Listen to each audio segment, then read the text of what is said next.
Hello दोस्तों। तो आज मैं आपके लिए लेकर आया हूँ कक्षा 10वीं वार्षिक परीक्षा 2022 विषय गणित का पेपर।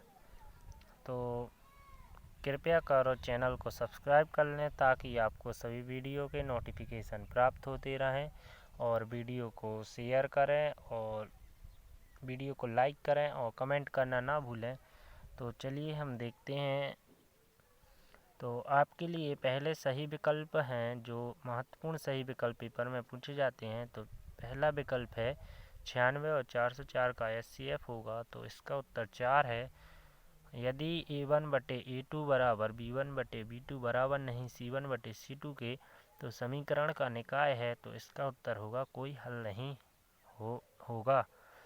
यदि द्विघात बहुपद ax² plus bx plus c के शून्यक अल्फा प्लस बीटा हो, तो अल्फा प्लस बीटा का मान होगा। तो आपको मालूम होगा अल्फा प्लस बीटा का मान -b/a होता है। ये हर बार पूछा जाता है अल्फा प्लस बीटा का मान, तो आपको इसे ध्यान से याद कर लें और सभी प्रश्नों को अपनी नोटबुक में नोट कर लें, और चैनल को सब्सक्राइब करना ना भूलें, और इस वीडियो को अपने दोस्तों को भी शेयर करें ताकि वो भी इन सभी प्रश्नों को याद कर लें और आप सभी गणित में एक अच्छा स्कोर कर सकें। हमारा अगला प्रश्न है द्विघात बहुपद ax² plus bx plus c बराबर 0 का विविधकर होगा। तो विविधकर को हम d से दर्शाते हैं, तो d बराबर होता है b² माइनस 4ac।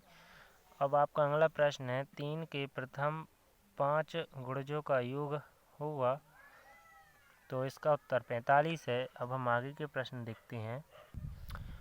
यदि रैखिक समीकरणों के युग्म संगत हैं, तो इसके आलेख की रेखाएं होंगी। तो आलेख की रेखाएं प्रतिच्छेदी या संपाती होती हैं। फिर आपका 7वां प्रश्न है अल्फा इंटू बीटा का मान होता है, तो अल्फा इंटू बीटा का मान c/a होता है। तो इसको भी आप ध्यान से याद करें, ये भी हर बार पूछा जाता है, और विविधकर का भी सूत्र हर बार पूछा जाता है। तो फॉर्मूले सभी याद कर लें ताकि आप अच्छे से प्रश्नों के जवाब दे सकें और एक अच्छा स्कोर कर सकें। अब है द्विघात समीकरण ax² plus bx plus c बराबर 0 का विविधकर होगा।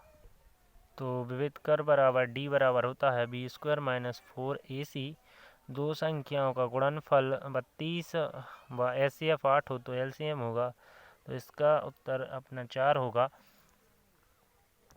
अब आपका 10वां प्रश्न है द्विघात समीकरण ax² plus bx plus c बराबर 0 के दो बराबर वास्तविक मूल होते हैं। तो जब b² माइनस 4ac बराबर 0 अर्थात विविधकर 0 होता है, तब वास्तविक मूल होते हैं। ap का प्रथम पद a तथा d सार्वंतर है, तो nवां पद होगा। तो nवां पद वाला फॉर्मूला होता है अपना an बराबर a प्लस कोष्टक छोटे कोष्टक में an-1 इंटू डी। फिर आपका 12वां विकल्प है x² माइनस 2x माइनस 8 के शून्यक होंगे, तो इसका शून्यक 2 माइनस 4 होंगे। फिर है आपका श्रेणी 3, 6, 9 का कौन सा पद 27 है, तो नवा पद इसका 27 होगा। फिर आपका अगला प्रश्न है त्रिभुज ABC में AB बराबर 6 करनी 3 सेंटीमीटर, AC बराबर 12 सेंटीमीटर और BC बराबर 6 सेंटीमीटर हो, तब कोण B का मान होगा। तो कोण B का मान 90 होगा। अब दो बिंदुओं के बीच की दूरी का सूत्र बताइए। तो दूरी सूत्र हर बार पूछा जाता है और ये बहुत महत्वपूर्ण प्रश्न है, तो दूरी सूत्र आपको ध्यान से याद कर लेना है। और एक बार फिर से मैं कहना चाहूँगा, इन सभी प्रश्नों को अपनी नोटबुक में नोट कर लें और स्क्रीनशॉट लेकर आप ये सभी प्रश्न लिख लें और याद कर लें। अब आपके लिए आगे खाली स्थान भरो। महत्वपूर्ण खाली स्थान है जो पेपर में हर बार आते हैं, तो हम देखते हैं जल्दी से इन सभी खाली स्थानों को।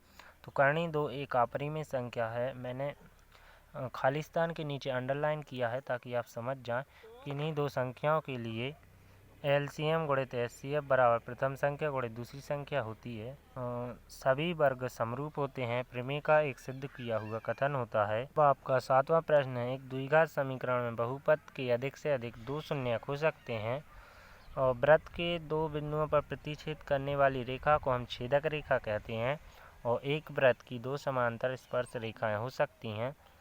आपका अगला प्रश्न है, आंकड़ों में सर्वाधिक बारंबारता वाला पद बहुलक होता है। एक परिमेय संख्या और एक अपरिमेय संख्या का अंतर एक अपरिमेय संख्या होती है। अब दो बहुपद का गुणनफल एक बहुपद होता है। 14वां प्रश्न है, यदि द्विघात समीकरण ax² plus bx plus c बराबर 0 का विविध कर d बराबर 0 हो तो समीकरण के मूल अल्फा और बीटा होते हैं। प्रत्येक भाज्य संख्या को अभाज्य संख्याओं के गुणनफल के रूप में व्यक्त किया जा सकता है। दोस्तों, तो आपको वीडियो कैसी लगी कृपया कर कमेंट में ज़रूर बताएं ताकि हम इसी तरह की हेल्पफुल वीडियो आपके लिए आगे बना सकें। अब हमारा अगला प्रश्न है, घात 2 के किसी बहुपद के अधिकतम 2 शून्यक हो सकते हैं। 8 दो समान कोणिक त्रिभुजों में उनकी संगत भुजाओं का अनुपात सदैव बराबर होता है और त्रिभुज का क्षेत्रफल बराबर 1/2 आधार गुणे शीर्ष लंब होते हैं। तो दोस्तों, अब हम सही जोड़ी, जो महत्वपूर्ण सही जोड़ी हैं वो देखेंगे। तो सही जोड़ी आपको त्रिकोणमिति में से पूछी जाती हैं, तो त्रिकोणमिति के सारे फॉर्मूले आपको याद कर लेने हैं। तो अपना पहला फॉर्मूला है त्रिकोणमिति का, जो सही जोड़ी में पूछा जाता है, 1 + cot² थीटा बराबर होता है अपना cosec square theta. Sec theta बराबर होता है अपना 1/cos थीटा। अब अपने अगला प्रश्न है, sin² theta plus cos² theta बराबर 1 होता है। tan थीटा का मान करणी 3 होता है, नहीं, tan 60 का मान करणी 3 होता है। cos 90 - थीटा बराबर sin थीटा होता है। और sin² थीटा बराबर होता है अपना 1 - cos² थीटा। sin 90 - थीटा अपना cos थीटा होता है। tan थीटा बराबर अपना sin थीटा बटे cos थीटा होता है। इसी के साथ अन्य आपके नीचे फॉर्मूले दिए हैं, तो ये सभी फॉर्मूले आपको ध्यान से याद कर लेने हैं। अब हम देखेंगे एक शब्द या एक वाक्य में उत्तर लिखिए। तो ये कुछ महत्वपूर्ण प्रश्न हैं जो एक शब्द में पूछे जाते हैं। तो एक घात 1 के बहुपद को कहते हैं रैखिक। आपको सभी याद कर लेने हैं। घात 2 के बहुपद को हम द्विघात बहुपद कहते हैं और घात 3 के बहुपद को त्रिघात बहुपद कहते हैं। इसी के साथ रैखिक समीकरण का युग्म का सबसे व्यापक रूप लिखिए। तो ये सूत्र पूछा है रैखिक समीकरण का, तो इसका फॉर्मूला होता है ax² plus bx plus c बराबर 0। दो आकृति जिनका आकार समान हो परंतु आवश्यक रूप से आमाप समान ना हो क्या कहलाते हैं? तो जिनका आकार समान होता है परंतु आमाप मतलब उनकी लंबाई और चौड़ाई एक सी नहीं होती, तो उन्हें हम समरूप आकृतियाँ कहते हैं। फिर आपको समरूप आकृतियों के कुछ उदाहरण बताने हैं और ABC AP में हो तब b का मान बताइए। तो ये फॉर्मूला है b बराबर a + (2) होता है। अब इसके बाद आपको एक शब्द में या एक वाक्य में प्रश्न वाले में आपको पाइथागोरस प्रमेय का कथन पूछ लिया जाता है। तो पाइथागोरस प्रमेय का कथन होता है, एक समकोण त्रिभुज में कर्ण का वर्ग शेष दो भुजाओं के वर्गों के योगफल के बराबर होता है, अर्थात कर्ण का स्क्वायर बराबर लंब का स्क्वायर प्लस आधार का स्क्वायर। अब हम आगे देखेंगे 2 अंक वाले सभी महत्वपूर्ण प्रश्न। तो पहला आपका है 140 को अभाज्य गुणनखंडों के रूप में लिखिए। तो आपको अभाज्य गुणनखंड वाले सभी सवाल कर लेने हैं और 510 और 92 का LCM होगा। आपको LCM और SCF निकालना भी सीख लेना है। एक द्विघात बहुपद ज्ञात कीजिए जिसके शून्यकों का योगफल और गुणनफल क्रमशः 1/4 व -1 है। अब आपको प्रत्येक का एक उदाहरण बताना है। फिर आपका 5वां प्रश्न है, AP के प्रथम 4 पद लिखिए जबकि प्रथम पद आपका E बराबर 10 तथा 4 D बराबर 10 है। अब आपका 6वां प्रश्न है, द्विघात बहुपद x² प्लस 7x प्लस 10 के शून्यक ज्ञात करो। तो आपको शून्यक निकालना आना चाहिए, तभी आप ये प्रश्न कर सकेंगे।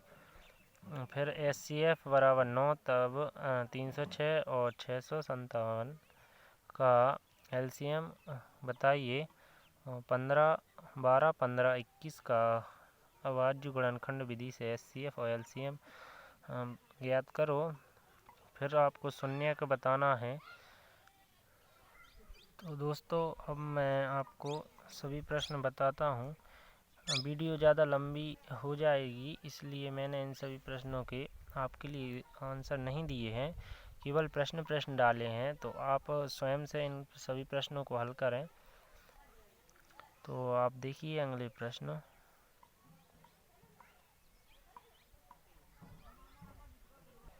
आपको ध्यान से HCF एवं LCM वाले सभी प्रश्न कर लेने हैं और आपको शून्य निकालने वाले भी प्रश्न सभी करने हैं। इसके बाद आपके लिए दूरी ज्ञात करने का एक क्वेश्चन आता है, तो आपको वो भी कर लेना है और आपको दूरी सूत्र नहीं भूलना है। अब आपका अगला प्रश्न है, एक पासे को एक बार फेंका जाता है, एक अभाज्य संख्या प्राप्त करने की प्रायिकता ज्ञात करना है आपको। तो आपको प्रायिकता के छोटे छोटे सवाल हैं, सभी कर लेने हैं। अब आपका 20वां प्रश्न है, एक द्विघात बहुपद ज्ञात कीजिए जिसके शून्यकों का योग तथा गुणनफल क्रमशः -3 और 2 है। अब आपको मूल ज्ञात करने हैं। x² - 3x - 10 बराबर 0 के। अब आपके लिए श्रेणी 7, 13, 19, 205 में पदों की संख्या बतानी है। इसी प्रकार आपके त्रिकोणमिति से एक प्रश्न है, sin a बराबर 3/5 है, तो tan a का मान बताइए। अब आपका इसी प्रकार मैंने 29 प्रश्न करवा दिए हैं। तो दोस्तों हमने 2 अंक वाले सभी प्रश्न कर लिए हैं। अब हम 3 अंकों वाले सभी प्रश्न देखेंगे।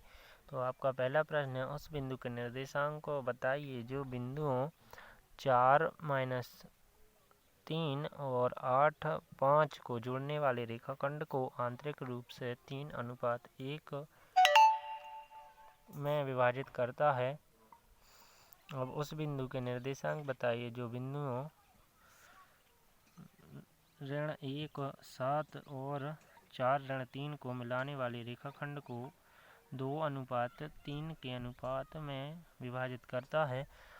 आपको फिर अगला प्रश्न है, y का मान ज्ञात करो जिसके लिए बिंदु P 2, -3 और Q 10 y के बीच की दूरी 10 मात्रक है। अब आपका चौथा प्रश्न है, त्रिभुज का क्षेत्रफल ज्ञात कीजिए। तो त्रिभुज का क्षेत्रफल का एक फॉर्मूला भी है और आपको त्रिभुज के क्षेत्रफल का सवाल पूछा ही जाएगा और इस हर बार की तरह इस बार भी पूछा जाएगा। तो आपको ध्यान से कर लेना है सवाल। फिर आपको मूल ज्ञात करने हैं और k का मान ज्ञात कीजिए यदि बिंदु A 2, 3 है और B 4 के और C 6, 3 है। संरेखी है। संरेखी का मतलब होता है त्रिभुज का क्षेत्रफल बराबर 0 हो जाता है। अब हम आगे के प्रश्न देखेंगे। अपना 7वां प्रश्न है, 3 अंकों वाली कितनी संख्याएं विभाजित हैं? 3 अंकों वाली कितनी संख्याएं 3 से विभाजित हैं? k का मान बताइए और 4x² - 4x + 1 + 1 के शून्यक बताइए। अब आपके लिए प्रतिस्थापन और विलोपन विधि को ध्यान से सीख लेनी है और इसके सवाल ज़रूर आएंगे। तो आपके लिए मैंने कुछ विलोपन के सवाल दिए हैं। तो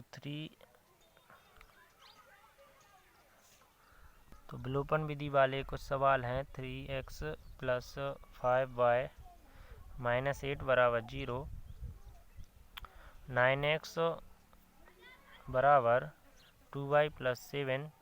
इसी के साथ हमारे 3 अंकों वाले सभी प्रश्न हमने कंप्लीट कर लिए हैं। अब हम 4 अंकों वाले प्रश्न देखते हैं।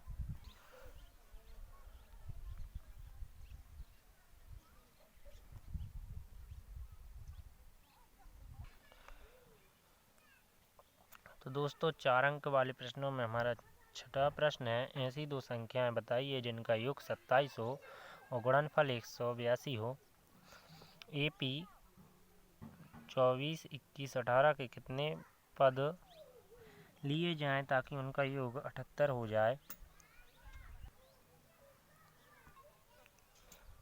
किसी AP का 17वां पद उसके 10वें पद से 7 अधिक है तो इसका सारवांतर बताइए।